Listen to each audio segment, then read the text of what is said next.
Hi, good afternoon, everyone. My name is Kayla Morin. I'm going to be presenting the Patient Safety Indicators dashboard that I had created on Tableau and that I have found very helpful for my current position. So, a little introduction about myself. My name is Kayla Morin. I currently work as a quality manager for a healthcare system here in the RGV. A little bit about this position, what it entails. We work a lot with data. We are a very data-driven department. The quality department and performance improvement department is very data-driven. So a lot of our CMS reporting, I do that, as well as I work with our director and our analysts and putting the data together to submit to CMS whenever we need it, whether it's quarterly or monthly, depending on what kind of data it is. We look at inpatient psychiatric measures, acute measures, all measures that need to be reported to CMS go through us, as well as any Joint Commission requirements or any data reporting for Joint Commission, as well as the Joint Commission surveys. Those go through us as well. Our regulatory department oversees that as well. We also do deal with Leapfrog, the survey grades, as well as the survey completion, which is very data driven. And we work with other departments to make sure that this data does get through to us, and then we are able to submit it in a timely manner and to the best of our abilities. That is another one of my scope of practices. As well as any performance improvement projects. So this is what drove me to this class. We use a lot of data in our department, and with this we are able to use data to tell us how we are performing across different departments across the system or the facility or the healthcare system as a whole.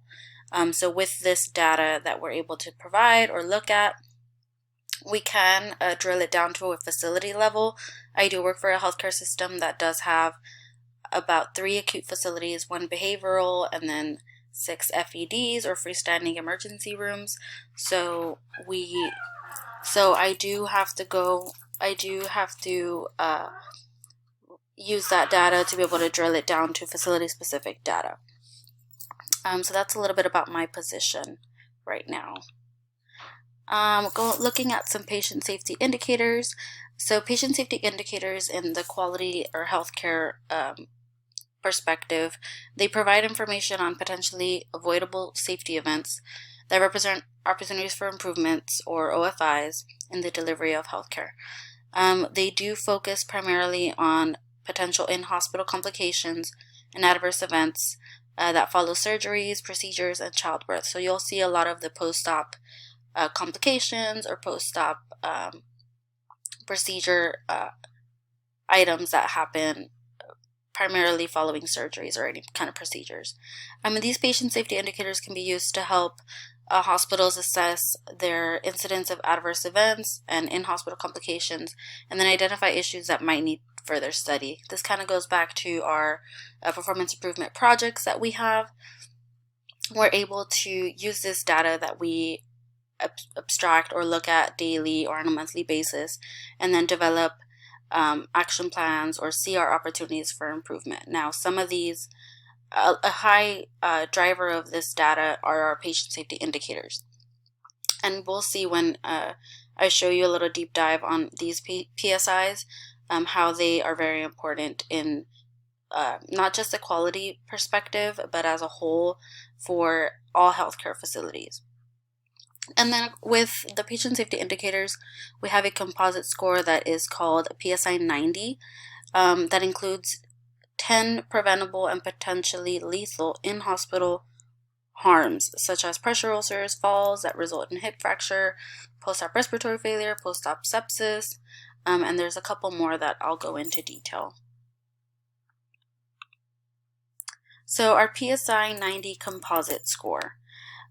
This is the one that we are able to see how we are performing on a quarterly basis, and even on a monthly basis. Every month this score comes out, and and it does go into a quality score that is for the facilities that I work at. It is corporate wide, so we're able to see how we are performing in comparison to our competitors, right? So our the other cohorts. So some of these measures that go into the PSI 90 composite score or composite metric are PSI 03, 6, 8, and down as they follow. And these are pressure ulcers, this being pressure ulcers that are not present on admission. Of course, we don't want our patients to develop pressure injuries while under our care.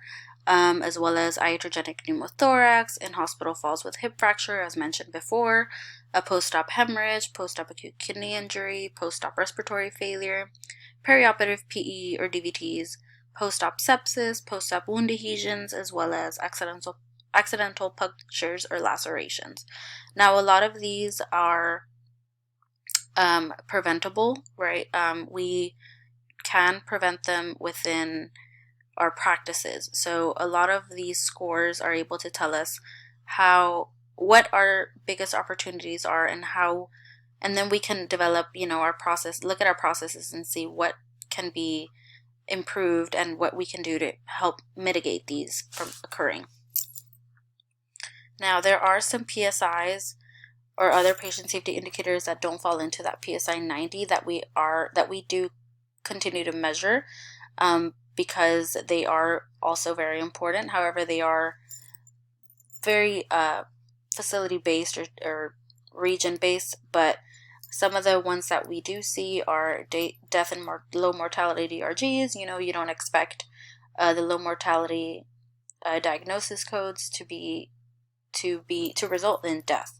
So we do look at those that have that low mortality and try to do a little deep dive on why the patients passed or what happened. Death in surgical inpatients with serious complications, same there, and hospital falls with hip fractures, a retained surgical item or device fragment. We definitely do not want any of those, and if we do have them, we develop a root cause analysis and develop action plans to mitigate those from occurring again, as well as our obstetric traumas or for vaginal deliveries with and without instruments. Those are another measure that we do look at. The data sources that I did use are the Healthy Analytics from UHS, and as well as the ARC and CMS quality metrics. Some of the challenges I faced in this was kind of trying to recreate that data that we use in our department on the Tableau system. Now, we don't use Tableau in our department. We are strictly, an Excel department. It was difficult, but I really challenged myself to try to put it out there and try to put it on a server that I can try to manipulate, right? So I tried to put the data there in a way that I can put it up and build dashboards off of it, instead of doing it via Excel how we have. The ability to depict the data in a way that is easy to understand as well is a challenge that I faced, and as I mentioned, developing graphs based on the data that we input into Tableau. Now, here is some of the data that I was able to put on Tableau. As you can see, it is at South Texas Health System. Now you see our composite PSI 90 score. Now, all of these metrics are per 1,000 inpatients. And as you can see, in our facilities, we do struggle with our pressure injuries. However, there has been a definite downward trend from March 2022 through September. We went from having about 16 pressure injuries per month to having 3 or 4, which is a definite good decrease in pressure injuries. And as you can see in the graph, the PSI 03, you had 14, 13, 14. There was a sudden drop. Now, there are some metrics that come into play. We did revamp our wound care committee, and those projects that were in place did mitigate those. Now, from this, we're able to see where we stand month by month for all of these metrics. And I really enjoyed being able to build these counts, as well as, you know, where we're at, our trend lines for each of these metrics. Our PSI 15 thankfully has 0, but that is the goal.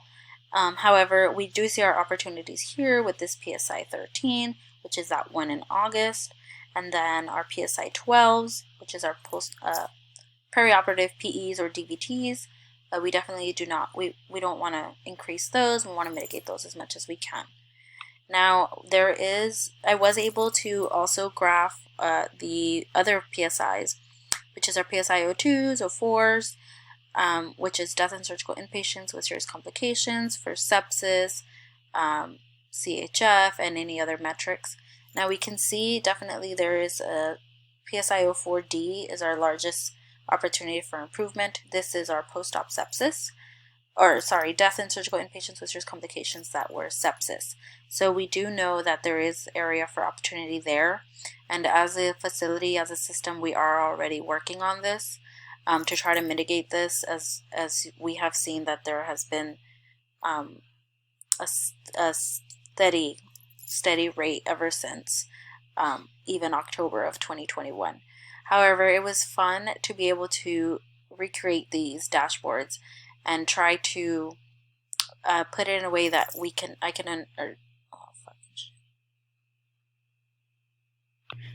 put it in a way that we can understand it. Now, that is for our patient safety indicators. It was fun being able to put in our opportunities for improvement, or to be able to see where we need that improvement as a system for all our patient safety indicators, as these do get publicly reported to CMS and to other entities, and we want to decrease these as much as possible. Now, I hope there are no questions. However, please feel free to send me an email if there are any questions.